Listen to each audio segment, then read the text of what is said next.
kijkers, welkom bij Fijn Weekend. Dit keer vanaf de TFAF in Maastricht in het MEC.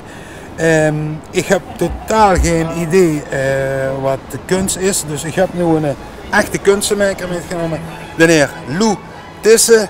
En voor degene die hem niet kent, Lou, stel ik het even voor aan de kijkers van TV Limburg. Lou Tisse, ik maak schilderijen en beelden, onlangs nog de vastelandsposter ontworpen. Ik woon in Landgraaf en werk in Landgraaf. Is het dat? Wilt u nog meer weten? Nee, ja goed, nee, maar dat goed. Dan gaan we naar binnen en dan gaan we kijken. Maar stond hier nou voor boete te kallen? Nee, maar doe moest me nu uitleggen wat ik allemaal zie. Ik doe mijn best.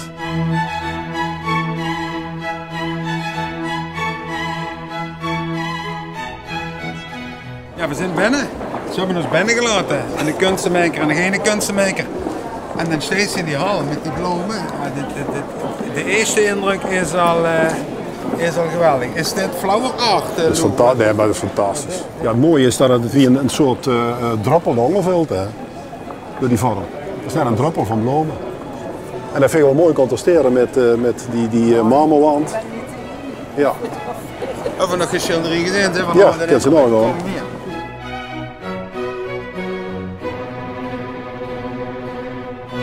Lou, even een vraag, heb je ook gehangen? Nou, ik zelf niet, maar Nee. mijn werk heeft hier wel een 7-tal jaar achter elkaar gehangen. En wie is dat? Is het bijzonder als die werk hier tegenkomt? Dat is echt heel bijzonder. Ja, ik heb de eerste paar jaren met Galerie Huustegen gestaan, uit Den Bosch. En daarna met de Galerie Peetjeshof, van Marijke Raammakers. Maar het meest interessante was eigenlijk toch de donderdag, los van het werk, de opening. Daar komen allemaal lui, hele chique lui. Ja. Ook lui die niks mogen zeggen, want als ik het zeg, valt de noer af. Oei. En die staan allemaal, die komen op de opening en die vinden het prachtig om dat te zien, want daar wordt op een gegeven moment ook gedronken en kan ze eten. En als dat Voor niks natuurlijk. als dat staat, zeggen Voor die niks. woord, kan die zeggen, dat is interessant. Ja, zeg maar eens, vroeg over her. Kijken naar een boot, kijken naar Laat hem eens tegenaan lopen. Ja. Dat kan je nu. Wat zijn ik hier? Wat zijn ik hier niet? Wat moet ik zeggen? Nou ja, kunst heeft natuurlijk met vaardigheid, met kunde, met techniek, is tijdgebonden, is materiaalgebonden. En wie immers ermee omgaat, creëert ze iets waardoor er een contact met de beschouwer bestaat. Dit geval ik voorkomen binnen en ik viel meteen, dit is Ierse schilderij op. Ja. Dat is een tafereel van de Engelenburg, met de brug naar de Engelenburg over de Tiber. Met op de achtergrond de Sint-Pieter. Ja, en dit is geschilderd in een tijd dat er geen kamers worden, niks. Dus Ja, maar nu, dat denk je toch vol met van die. Ja, maar dus waarom is dit nu? Omdat hij de Engelenburg op zit? nee, ik pik dit gewoon droed omdat. Het met kleur, het met. Het eerste waarom ik opviel is omdat ik denk aan Rome ben geweest. Dus het is meteen een klik van, hé, wacht even. Dat is bekend. Ja. Alleen is de kaders en zo is nog totaal anders. Het is natuurlijk typisch 18e eeuw. Zoals zie je nog nu met bootjes, met groen onderaan aan het water. Dus je zag een beetje armoedige zeilboten liggen aan de kleding van de lucies. Maar wat mooi is dan, is het licht dat er hier verder zelf in de schaduw zit. En dat het licht eigenlijk bijna een tegenlicht is. Dus je kunt zien dat de zon doorheen steekt aan deze kant. De schaduw van de brug. Het is de schaduw van de brug. Ja, ik zie het. En het mooie is dat die engelen die naar die Engelenburg toe gaan en de Sint-Pieter zelf in een prachtig lijn licht is. Dat heb je nog nooit naar schilderij gekeken. En dan is er nog iets. Dus dat er op een heel hoog standpunt staat. Ja. Als je de perspectieflijnen volgt, dan zie je dat de horizon eigenlijk ongeveer 10 hoogte ligt. Okay. Dus achter de brug, dan zie je de horizon niet, maar dus is wel alle lijnen daar naartoe gaan.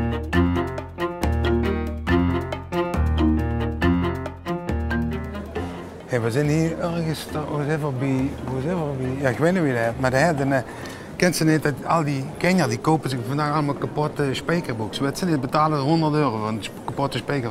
Hier hangen schilderijen, die zijn kapot, hij heeft er met de mensen gesneden. Ik durf niet te vragen wat ze kost. Kijk, dit is allemaal strepen en Lou. Ik zal je vertellen, als ze dat moest kopen, moest ze een flinke checkboek. Ik zou dat dan niet willen, ik zou dat niet willen krijgen, een kapot schilderij. Wat is hier nou interessant? Nou, het knappe eraan is dat is een gespannen doek. Ja? En dan maakt ze inderdaad met een scherp voorwerp maakt ze snee. Ja? Maar hoe maakt ze die snee? Zodat er een spanning ontstaat tussen die snee, de lengte en de breedte. Dus een heel kleine kromming in en de grootte van het doek. Dus zie je dat... Ben je me over de gek aan het houden of niet? Nee, het meest simpele is natuurlijk het symmetrische snee. Hè? Symmetrisch van diagonaal naar diagonaal. Of in het midden van boven naar beneden. Maar dat is niet spannend. Spannend is, wanneer het net niet symmetrisch is. En daar werkt het op. Moest je dat voorstellen als ze met een potlood een lijn drukt. Ja. Dan zet ze die potlood aan. En door die motoriek is die lijn hard en die wordt zachter. Je kent ook, als je een lijn drukt met potlood 3, dat begint te dun, dan wordt het dikker en wordt dun. Dat is een totaal andere lijn. Dat deed tijdens gewoon met het maken van een snee. Doe steeds meer aan te kijken als ze zuidjes branden. Ik kom even naar kunst kijken, want hier ken ik dit tegen. Ja, dit schilderij hebben we echt uitgezocht voor de Maaskantje. Want vertel het maar, Lou, wij is het en wat heet het over? Nou, qua kleur, zie je niet zo dik in de Maaskantjes. Meestal grijs en regenachtig. Grijs, ja. Maar wat ze ziet is dat het is een soort color field painter. Dus het is een groot vlak. En op dat vlak heeft hij heel gelaag geschilderd. En je kunt ze ook zien aan wie er werkt als iemand met een stucadoor of iemand met een paletmes die beweging maakt. Ja. Dus hij heeft de verf van die kant naar die kant getrokken. Zie je, een lange haal, korte laag. Ja, maar de boven is dat kapot? Ja, omdat er lagen van elkaar zitten. Maar kreeg wat korting of niet? Ja, dat weet ik denk ik niet. En dus is dat dan met hele korte halen werkt. Maar waarom is dat nu? Dat is eigenlijk hetzelfde als wat we net gezien hebben met die schilderijen met die sneeën en dan houden over verhoudingen ten opzichte van elkaar. Ja? Nou, die balken hebben ook allemaal aan bepaalde verhoudingen ten opzichte van elkaar. En hebben ook een verdichting van de verf, wat het spannend maakt. Daar is het heel vlak en daar wordt het steeds meer textuur. Maar wie heeft daar nu? Wie heeft daar nu de schilder? De Strik van Ton.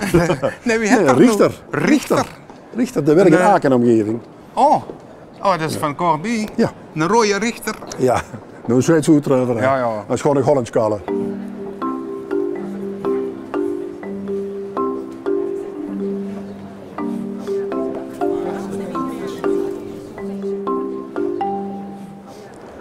Kijk wie dit gemaakt heeft.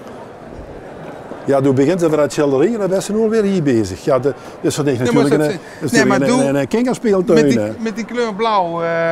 Vraag me of daar een techniek achter zit. Nee, dat is zomaar gek. Moest je kort bij kijken. Ja, dat zal zeker niks achter. Moet je kijken wie dat... Nee, maar zie ze niet aankomen. Hè.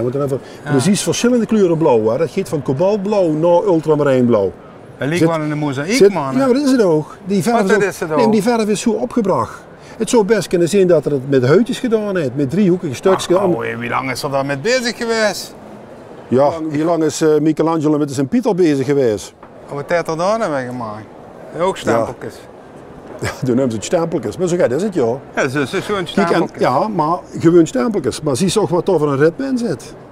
Of de kunst wel met die ritme, ja, kijk. En als ik hier dan in de sneeuw in maak, dan wordt het dubbel zoveel weg. Nee, dan hebben ze twee schilderijen. Dan hebben ze dit. Maar dan hebben ze dit. En dan hebben ze die toepassing van wat ze erachter gezien hebben. Dan is het alle twee niet meer van waarde. Dus kijken wie dat vanaf nou ligt. En dan wordt dat is hier begooid. Daar worden één gob en net er meer opnieuw erin gedaan.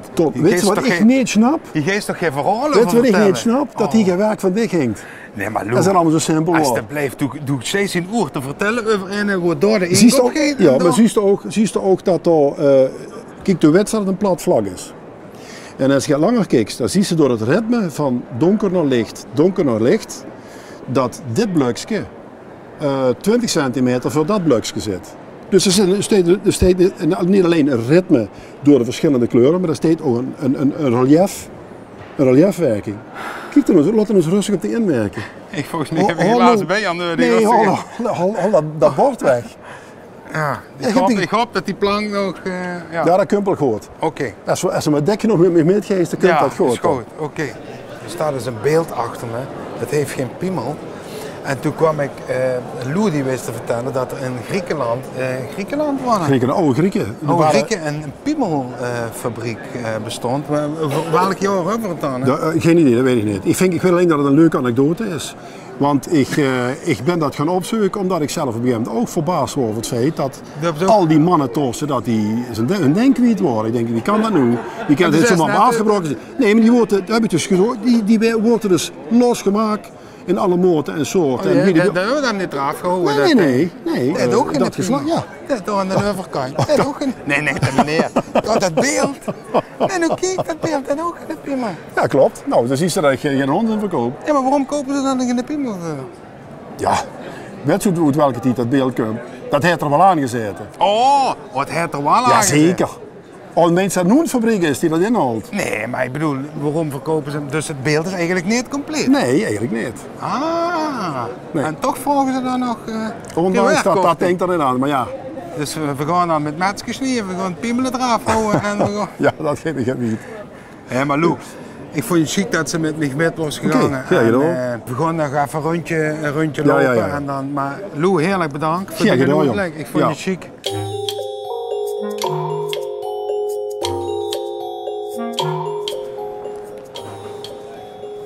Maar dat is ook een mooi doek, Kievel. Prachtig doek. En die belichting. Geweldig.